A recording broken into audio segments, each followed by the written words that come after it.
اللہ وبرکاتہ۔ وعلیکم السلام۔ سادہ محترم، آپ کی بارگاہ میں ایک سوال ہے کہ فرض نمازوں کے بعد جو ہے آیت الکرسی پڑھنا کیسا؟ بسم اللہ الرحمن الرحیم، الحمدللہ رب العالمین، والصلاة والسلام علی خاتم الانبیاء والمرسلین وعلی آلہ واصحابہ اجمعین۔ سب سے پہلے آپ حدیث پاک سنیں، اس کے بعد جو ہے نا وہ ہم تاکہ مسئلہ واضح ہو جائے۔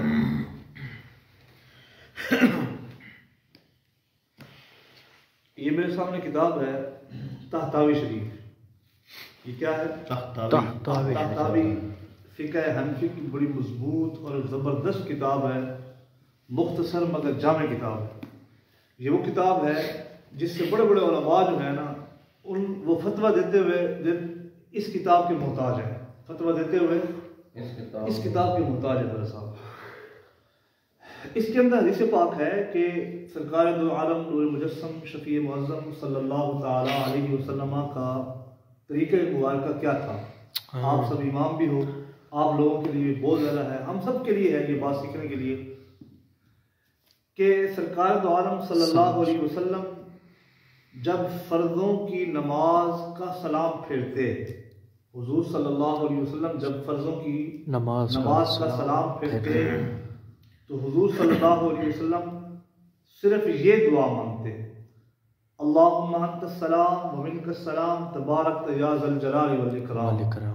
یہ چند الفاظ، یا پھر ربنا آتنا فی الدنیا حسنۃ وفی الآخرۃ حسنۃ وقنا عذاب النار۔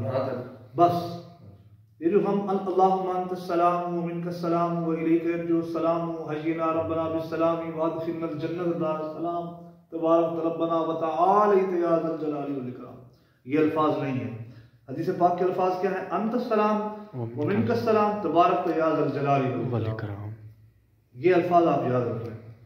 پیارے آقا صلی اللہ علیہ وسلم اس کے بعد سنتوں کے لیے کھڑے ہو جاتے، سنتوں کے لیے کھڑے ہو جاتے، وہاں سے اٹھتے، اما عائشہ صدیقہ کے حجرے میں تشریف لے آتے، وہاں پہ سنت ادا فرماتے۔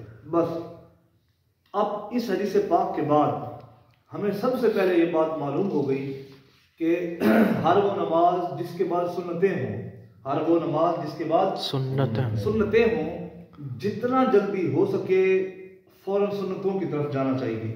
اسی کتاب کے اندر یہ بات لکھی ہوئی ہے کہ آپ فرضوں اور سنتوں کے درمیان جتنی تاخیر کریں گے آپ کو سنتوں کا ثواب اتنا کم ملے گا، آپ کو سنتوں کا ثواب اتنا کم ملے گا۔ آپ امام صاحبان ہو، آپ کو یہ بات غور سے سننی چاہیے، اور یہ کلپ جو ہم بنا رہے ہیں اس کو اپنے آگے شیئر بہت زیادہ کرنا ہے۔ میری بات سمجھ آ رہی ہے؟ یہ بات دو باتیں معلوم ہو گئی۔ تیسری بات اب آپ سنیں کہ عام طور پر جو لوگ فرضوں کے فوراً بعد باقاعدہ طور پر پورے اہتمام کے ساتھ آیت الکرسی پڑھتے ہیں، ان کو غور کرنا چاہیے کہ وہ فرضوں اور سنتوں میں کتنی تاخیر کر رہے ہیں، فرضوں اور سنتوں میں تاخیر کر رہے ہیں۔ لہذا تاخیر بالکل نہیں کرنی چاہیے، فوراً کھڑے ہونا چاہیے۔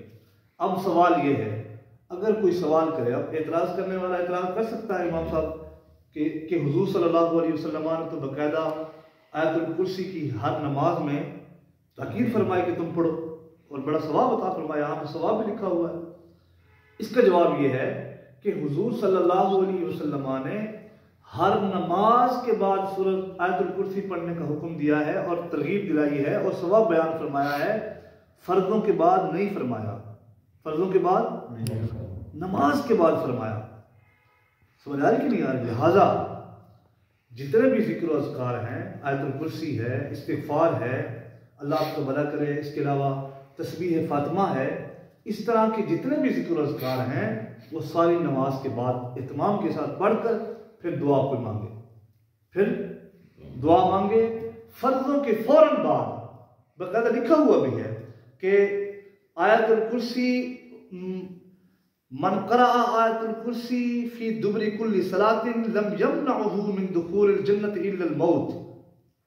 حضرت سرکار دو عالم صلی اللہ علیہ وسلم نے فرمایا جس نے ہر نماز کے بعد، فرضوں کے بعد حضور نے ہر نماز کے بعد آیت الکرسی پڑھی، جنت میں داخل ہونے سے اس کو سوائے موت کی کوئی چیز نہیں روک سکتی ہے۔ یہاں حضور نے نماز کے بعد فرمایا فردوں کے بعد، لہذا ہم آپ سب کو چاہیے، آپ امام صاحبان، آپ لوگ کہتے ہیں یار کیسا ہمیں ٹائم دو یار، ان کو کہو نا آپ کہ یہ ٹائم آپ کو بعد میں ملے گا. مجھے بات سمجھ آ رہی کہ نہیں آ رہی؟ یار آج ہم شریعت کو چھوڑ کر ہم لوگوں کی تابع داری شروع کر رہے ہیں. ہمیں شریعت کی تابع داری کرنی چاہیے، لوگوں کی تابع داری نہیں کرنی چاہیے. آپ ان کو بیان کرتے ہیں کہ یہ آیت الکرسی کا مقصد نماز کے بعد ہے، فرضوں کے بعد نہیں. اللہ پاک ہم سب کو عمل کی توفیق عطا فرمائے، سمجھ کی توفیق عطا فرمائے. جیسے شریعت، دیکھیں میری بات سنیں، حضور صلی اللہ علیہ وسلم باوجود اس کے کہ دعا کے بارے میں حضور نے فرمایا دعا سلاح المومن، دعا عبادت اور استغفار، اور باقاعدہ حضور نے اوراد اور دعائیں سکھائی ہیں. اس کے باوجود حضور کا طریقہ کار کیا تھا؟ فرضوں کے فوراً بعد چند کلمات پڑھ کے سنتوں کے لیے تشریف لے جاتے. ہمیں بھی ایسا کرنا چاہیے. آمین. آخر دعوانا الحمدللہ.